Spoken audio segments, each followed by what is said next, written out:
Welcome back, children. This is Leena ma'am with the fifth video of or you can say fifth part of the chapter Microorganisms, Friend and Foe. Links for previous 4 videos are given in the description section. Children, keep watching the further videos to complete the entire chapter. Okay, in this video we are going to begin with food poisoning. Okay, let us start then. Bujo was invited by his friend to a party and he ate a variety of food stuff. बुझो जो है वो एक friend के party में गया था और वो बहुत सारे वैरायटी ऑफ खाना जो है वो खा लिया. वहाँ on reaching home he started vomiting. जैसे ही घर पहुंचा वो वोमिट करने लगा, उल्टियाँ हुई उसे. He had to be taken to hospital. उसके बाद उसको हॉस्पिटल ले जाना पड़ा. The doctor said that the children that this condition could be due to food poisoning. तो वहाँ पे जैसे ही डॉक्टर के पास पहुँचे, डॉक्टर ने बताया कि ये फूड पॉइजनिंग हो सकता है. अब ये फूड पॉइजनिंग क्या है? Let us see. Paheli wonders how food can become a poison. हमको तो ये मालूम है कि फूड पॉइजनिंग मतलब पॉइजन खाना का मतलब मर जाना, इजंट इट. फूड कैसे जो खाना हम खाते हैं वो कैसे पॉइजन है, ये पॉइजन बना कैसे, ये पहले को समझ नहीं आया. She was surprised. So let us understand. Food poisoning could be due to the consumption of food spoiled by some microorganism. हमने पढ़ा था हार्मफुलनेस में फूड स्पॉइल भी करते हैं माइक्रोऑर्गेनिज्म. ओके, जो फूड हम उसने खाया था बुझो ने, वो फूड जो है ऑलरेडी स्पॉइल्ड हो गया था because of the microorganisms that grow on our food sometimes produce toxic substances. Microorganism अगर किसी खाने में रह गया और ग्रो करने लगा वहाँ पे, तो वो क्या होता है, एक टॉक्सिक सब्सटेंस, टॉक्सिक मतलब क्या, पॉइजनस सब्सटेंस जो है वो प्रोड्यूस करता है. These make the food poisonous, causing serious illness and even death. So food poisoning से क्या क्या हो सकता है? This is you have to remember, children. Food poisoning can cause what? Serious illness. Okay, illness हो सकता है और even death भी हो सकता है. So it is very important that we preserve food to prevent it from being spoiled. सो हमें इसका एक मेजर क्या है, फूड पॉइजनिंग ना हो. फूड जो है पॉइजनिंग कैसे होता है, बिकॉज फूड स्पॉयल हो जाता है. फूड स्पॉयल कैसे नहीं होगा, उसके लिए हमें सम प्रिजर्वेटिव मेथड यूज़ करना पड़ेगा. ये फूड को हमें प्रिजर्व करके रखना पड़ेगा. ओके, जैसे हम फ्रीज में खाना रखते हैं, क्यों रखते हैं? ताकि वो खाना हमारे स्पॉयल ना हो. तो ऐसे ही फूड प्रिजर्वेशन के क्या क्या मेथड है, क्या है, इसके डिटेल हम अभी जानेंगे. Okay, so food preservation. In chapter 1 we have learned about the methods used to preserve and store food grains. ठीक है, याद होगा आप लोग चैप्टर 1 में पढ़े हो कैसे सिलोज में और फिर ग्रैनरीज में ये हम कैसे रखते हैं. पहले सन के अंडर ड्राई किया जाता है ताकि ये मॉइस्चर फ्री हो जाए, ताकि माइक्रो ऑर्गेनिज्म अटैक ना करे. फिर इसको सिलोज में, ग्रैनरीज में स्टोर करके रखा जाता है, याद है ना. तो we have learned about the methods used to preserve and store food grains. How do we preserve cooked food at home? Now, grain को तो ऐसे प्रिजर्व किया जाता है, हमने पढ़ा है. अब कुक्ड फूड जो है उसको हम कैसे रखेंगे प्रिजर्व करके? You know that bread left unused under moist condition is attacked by fungus. अगर बाहर ऐसे ही रख दो आप ब्रेड को, अगर ब्रेड मॉइस्ट है तो उसमें फंगस लग जाता है, खराब हो जाता है. Microorganism spoil our food. हम ये जानते हैं कि माइक्रो ऑर्गेनिज्म जो चारों तरफ हैं, एवरीवेयर हमने पढ़ा है, हर एक कंडीशन में वो सर्वाइव कर जाते हैं. तो इसीलिए वो कहीं पे भी आप अपना फूड रखो स्पॉइल हो जाता है अगर बाहर हम खुला छोड़ दें जहाँ माइक्रो ऑर्गेनिज्म पहुँच सकता है, right. Spoiled food emits bad smell and has a bad taste and changed colour. क्या क्या सिम्टम है, आपको कैसे पता चलेगा कि ये फूड जो है वो खराब हो चुका है, वो माइक्रो ऑर्गेनिज्म से अटैक हो चुका है? आपको कैसे पता चलेगा? क्योंकि ये एक बैड स्मेल एमिट करेगा, बैड स्मेल देगा ये, और इसका टेस्ट भी जो है वो खराब हो जाएंगी. फिर इसका जो कलर है वो भी चेंज हो जाएगा. ये 3 सिम्टम्स हैं कि हमें इससे पता चलेगा फूड जो है स्पॉइल्ड हो गया है. Is spoiling of food a chemical reaction? क्या ये एक केमिकल रिएक्शन है? Yes.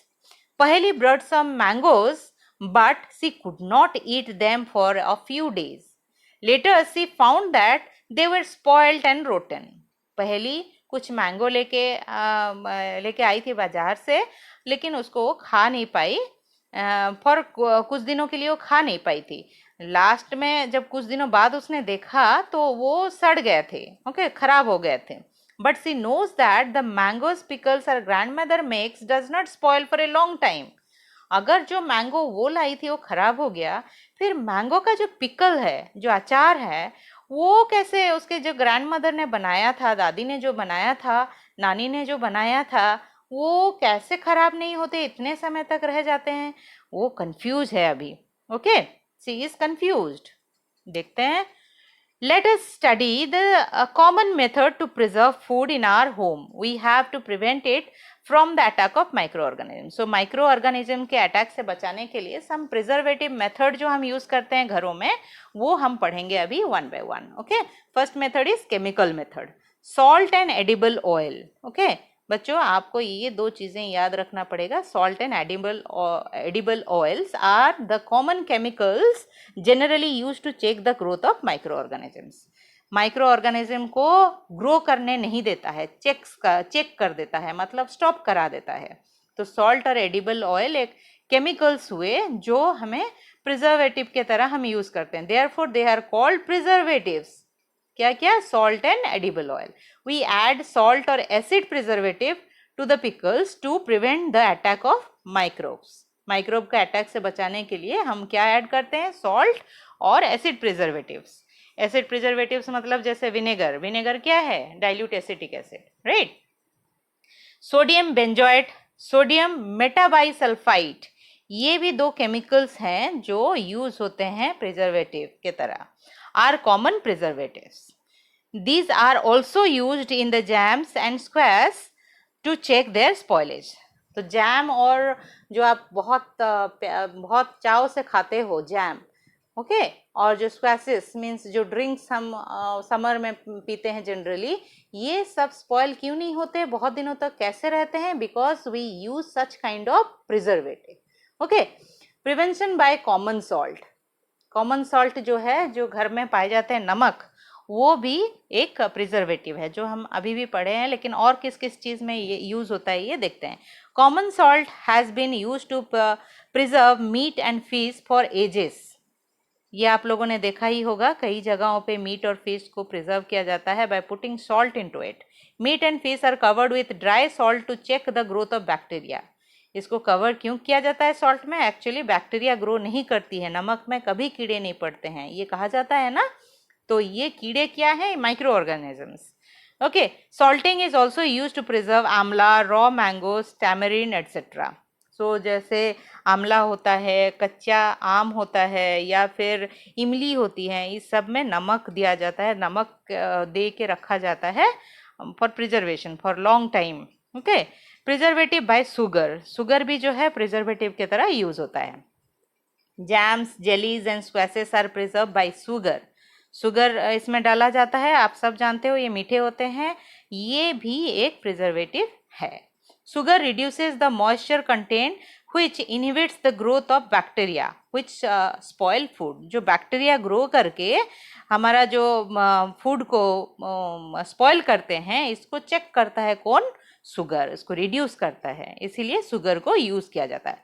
Preservation by oil and vinegar. Use of oil and vinegar prevent spoilage of pickle. Okay, pickle में क्या क्या डाला जाता है? Oil and vinegar. अभी जो आपने पढ़ा एसिड्स, ओके, सो एसिड्स मतलब ये विनेगर ही है, क्योंकि vinegar is what? Dilute acetic acid. It prevents the spoilage of pickles because bacteria cannot live in such environment.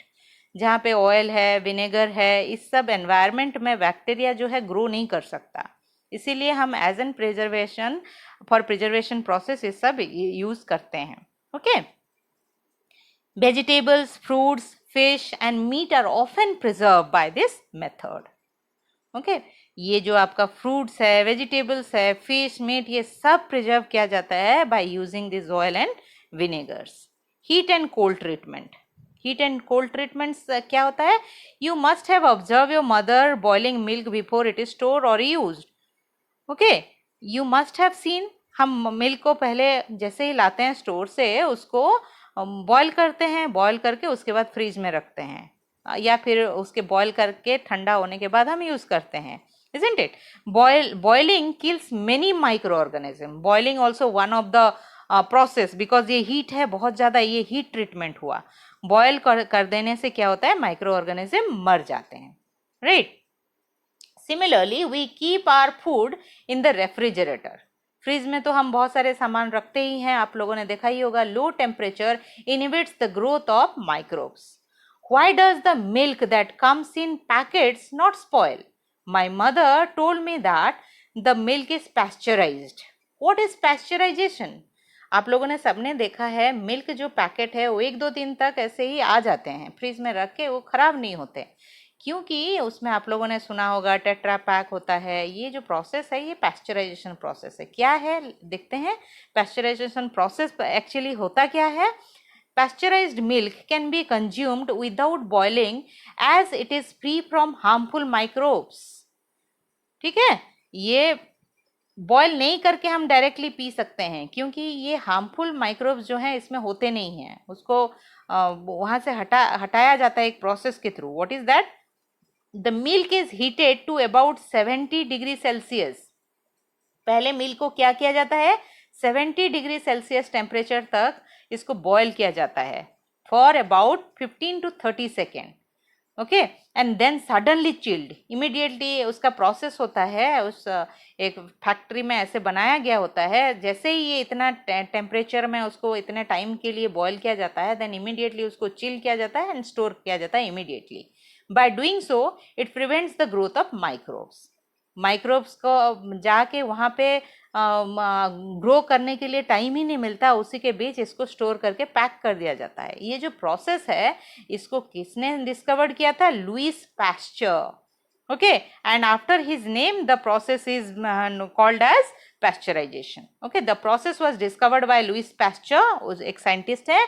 It is called pasteurisation. By his name it is been given. Okay, storage and packing, ये जो है last method है preservation का, ये हम देखेंगे. These days dry fruits and even vegetables are sold in sealed airtight packets to prevent the attack of microbes. Children, आप लोगों ने सबने देखा होगा हमारे घरों में आजकल जो ड्राई फ्रूट्स आते हैं, या कई बार आप वेजिटेबल्स भी देखते होंगे, ये एयर टाइट पैकेट में सील्ड होकर हमारे घरों में पहुंचती है. ऐसे करने से क्या होता है, अटैक ये प्रिवेंट करता है माइक्रोब के ग्रोथ को. माइक्रोब इसमें घुस ही नहीं सकती, इसके अंदर जा ही नहीं सकती, तो फिर इसमें क्योंकि ये टाइट होता है, टाइटली पैक होता है, इसीलिए वो ग्रोथ नहीं हो पाता है, and because of that spoilage जो है वो कंट्रोल हो जाता है, हमारे फूड को स्पॉइल नहीं होती हैं. Okay, these are the various methods, children. In the next section we will see the last topic of this particular chapter. Okay, so just note down all the important question, and if you have any doubt, just write it down in the comment section and I'm going to answer it. Right, till then revise it, write down all the answers for the questions given. Okay, study well, children, and just see you in the next video. Till then, take care. Bye bye.